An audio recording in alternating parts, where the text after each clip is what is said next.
ఎందుకు కొడుతున్నా బండి గురించి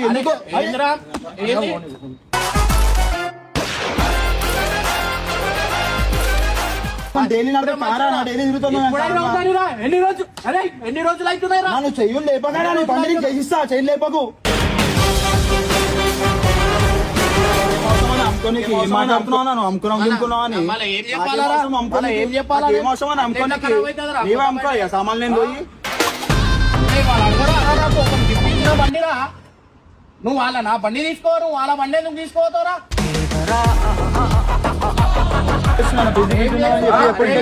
తీసుకొని కొట్టేస్తా నాకు బీపీ అవుడియాకి ఇప్పుడే అంటున్నా అర్థమైందా సంవత్సరం అవుతుంది వచ్చి ఒక నా కొడుకు వచ్చి తీసుకోపోయినారా నాకు ఏడానా అన్న ఎట్లున్నావా నీ హెల్త్ ఎట్లుందనా అని